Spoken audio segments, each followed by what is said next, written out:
দেখে কি বিশ্বাস করতে পারছেন এই গোলাপ জামুনগুলো আটা দিয়ে বানানো? এই গোলাপ জামুনগুলো কিন্তু আমি আটা দিয়েই তৈরি করেছি। তুলোর মতো নরম তুলতুলে রসালো এই মিষ্টি দেখে খেয়ে কেউ বুঝতেই পারবে না যে এই মিষ্টি আটা দিয়ে তৈরি করা হয়েছে।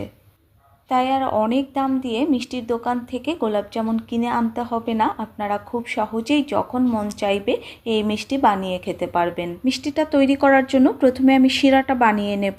শিরা বানানোর জন্য আমি 2 কাপ চিনি দিচ্ছি, আর 2 কাপ চিনির জন্য আমি 2 কাপ জল দিচ্ছি। আপনারা যদি আরও একটু হালকা মিষ্টি খেতে চান তাহলে শিরার মধ্যে আরও 4 টেবিল চামচ জল বেশি দিয়ে দিতে পারেন। চিনি গলে ফুটে উঠলেই শিরা তৈরি হয়ে যাবে। এই শিরাটা একটা পাতলা শিরা হবে, কোনো ঘন শিরা হবে না। শিরাটা ফুটে উঠেছে, এবার আমি গ্যাস ওভেন বন্ধ করে শিরাটা ঢেকে রেখে দেব। এবার মিষ্টি বানানোর জন্য আমি একটা বাটি নিয়েছি। এবার দিয়ে দিচ্ছি হাফ কাপ আটা। আমি এখানে গণেশ আটাটা ব্যবহার করেছি, আপনারা চাইলে আশীর্বাদ আটা দিয়েও এই মিষ্টিটা তৈরি করতে পারেন। এবার দিয়ে দিচ্ছি হাফ কাপ গুঁড়ো দুধ। এবার দিয়ে দেব এলাচ গুঁড়ো। এখানে গোটা 2টো এলাচের দানা আমি গুঁড়ো করে নিয়েছি। আর এই এলাচ গুঁড়োটা কিন্তু আটার মধ্যেই দিতে হবে, তাহলে মিষ্টিটা খেতে বেশি ভালো হবে। এবার দিয়ে দেব বেকিং সোডা।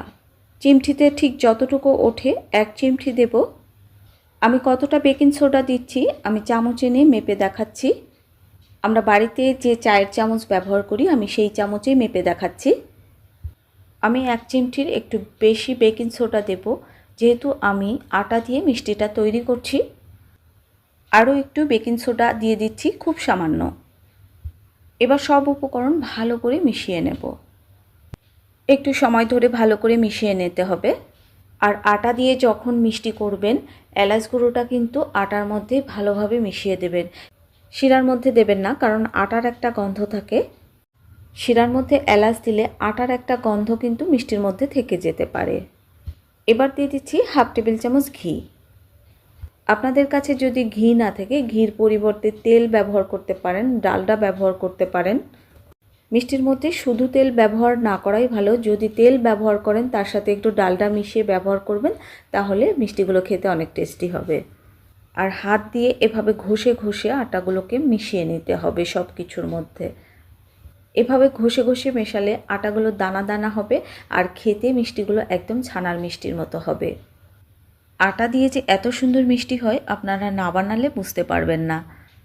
আটাটা মাখা হয়ে গেছে বুঝবেন কি করে? যখন আটাটা এভাবে মুঠো করবেন, মুঠো হবে, আবার চাপ দিলে ঝরঝর করে ভেঙে যাবে, তখন বুঝবেন যে আটাটা মাখা হয়ে গেছে। আমি এখানে 4 টেবিল চামচ দুধ নিয়েছি। আপনারা দুধের পরিবর্তে